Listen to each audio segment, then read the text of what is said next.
বিরুদ্ধে টু শব্দ করতে না পারে।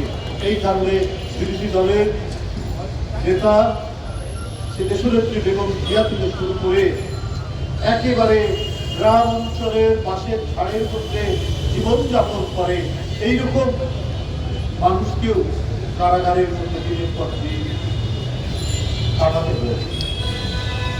আল্লাহ অশেষ রহমত। আজকে দেখুন, শুধু বিএনপি নয়, বিএনপি অঙ্গ সংগঠন, যুবদল, ছাত্রদল, স্বেচ্ছাসেবক সারা নয়, আজকে দল মত নির্বিশেষে সবাই আল্লাহ রাব্বুল আলামিনের কাছে মোনাজাত করছে দেশনেত্রী বেগম খালেদা জিয়ার সুস্থতা কামনায়। এমনকি যারা বিএনপির অনেকেই সমালোচনা করছে, তারা দেশনেত্রী বেগম খালেদা জিয়ার প্রতি গভীর শ্রদ্ধা প্রদর্শন করে তার দীর্ঘায়ু কামনা করছে, সুস্থতা কামনা করছে।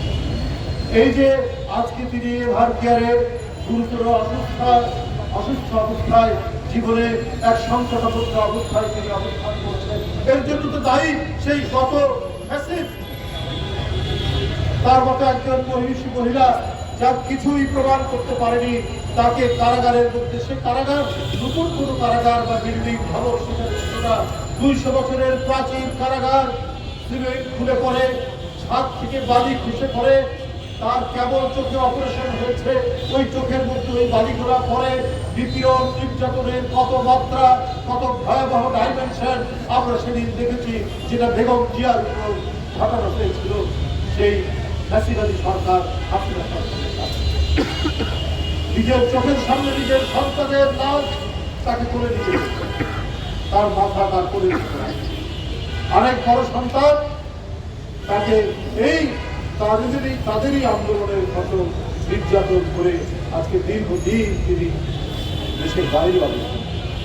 এত বেদনা, এত শোক, এত ব্যথা, এত দুঃখ নিজের হৃদয়ের মধ্যে ধারণ করে তিনি শুধুমাত্র তার হৃদয়ের মর্মমূলে, তার সমস্ত কর্মকাণ্ডের মর্মস্থলে ছিল দেশপ্রেম, দেশের জনগণ, দেশের মানুষ, স্বাধীনতা, সার্বভৌমত্ব, গণতন্ত্র। এটা নিয়েই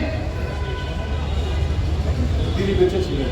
কত চেষ্টা করেছে হাসিনা এবং তার লোকেরা বৈরুদ্দিন পক্ষে, দেশের বাইরে চলে যান, সৌদি আরবে গিয়ে অত্যন্ত শান্তিতে থাকতে পারবে, দেশের বাইরে যান না।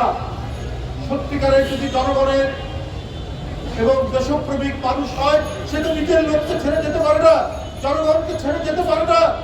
এদেশের স্বাধীনতাকে অরক্ষিত রেখে, এদেশের সার্বভৌমত্বকে দুর্বল রেখে তিনি তো যেতে পারেন না। অত রক্তচক্ষুকে উপেক্ষা করে বেগম জিয়া এই দেশেই থেকেছে, বিন্দু রক্ত তাকে হাসিনা আর তার দোসররা কমাতে পারে না। এই কারণেই শেখ হাসিনা যত রাত, যত ক্ষোভ, এই কারণেই তাকে কারাগারে নিয়ে যাওয়া হয়েছে, নির্যাতন করা হয়েছে, সাজার পর সাজা দেওয়া হয়েছে, তবুও মানুষের প্রতি তার অঙ্গীকার থেকে তাকে গলাতে দেয়নি। যেমন হোসেন মোহাম্মদের সাথে তাকে গলাতে পারেনি।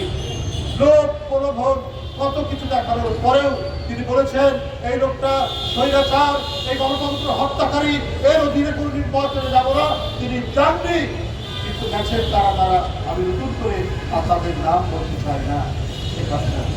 যাই হোক, আজকে তার এই জীবন সংকট মুহূর্তে আমি কারো সমালোচনা করতে চাই না, আমি অতীত কথা বলতে চাই না। জনগণ জানে, আমরা জানি আজকে সেই বসুন্ধরা এভার কেয়ারে এক জীবন সংকটের মধ্যে কেন তিনি তাকে তো আমরা সুস্থ দেখলাম, তাকে তো দেখলাম তিনি হাঁটতে হাঁটতে, যখন পুলিশ তাকে জেল গেটের সামনে রাখলো, তিনি হাঁটতে হাঁটতে কারাগারের মধ্যে চলে গেলেন। অথচ সেই মহিলায় হুইল চেয়ারে করে বেরোচ্ছে, যেদিন তাকে কারাগার থেকে বের করে তাকে ছাড়া হয়নি, তাকে মুক্তি দেওয়া হয়নি। করোনার সময় তাকে গৃহবন্দী করে তার বাসায় রাখা হলো। 5ই আগস্টের দিন রাত্রে তার মুক্তি হলো। বন্ধুরা আমার, আজকে এইভাবেই আল্লাহ সত্যিকার অর্থে সৎ মানুষকে, ন্যায়পরায়ণ মানুষকে, যিনি ইনসাফ দিয়ে চলেন, তাকে পুরস্কৃত করেন। আজকে এই দেশে, এই মাটিতেই গোটা জাতি আজকে তার জন্য দোয়া করছে।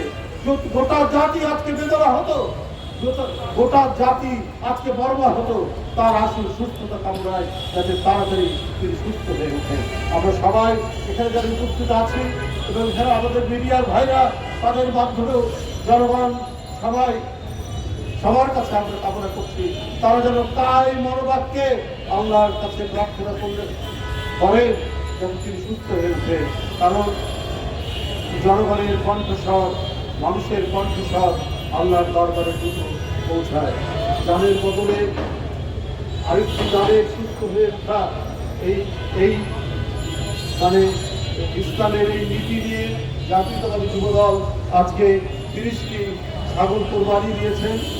একটি মাদ্রাসার এখানে ইমাম সাহেব, প্রিন্সিপাল সাহেবরা এখানে রয়েছে, তাদেরকে তারা দেবেন। আমি জাতীয়তাবাদী যুবদলকে ধন্যবাদ জানাই। তারা ইতিমধ্যে দোয়ার অনুষ্ঠান করেছে আনন্দ ভবনে। তারা নানা কর্মসূচি নিয়ে দেশনেত্রী বেগম খালেদা জিয়ার সুস্থতা কামনায় আল্লাহর কাছে দোয়া চেয়ে নানা কর্মসূচি নিয়ে তারা কাজ করছে। আজকে বিভিন্ন মাদ্রাসায় তারা কোরবানির মাংস জীবনের সাতটা হিসাবে কোরবানির মাংস এখানে দিচ্ছেন। তাদের এই উদ্যোগ আয়োজনকে আমি সমর্থন জানিয়ে তাদের প্রতি আল্লাহর কাছে দোয়া জানিয়ে আমি আমার বক্তব্য শেষ করছি। খোদা হাফেজ। বাংলাদেশ জিন্দাবাদ।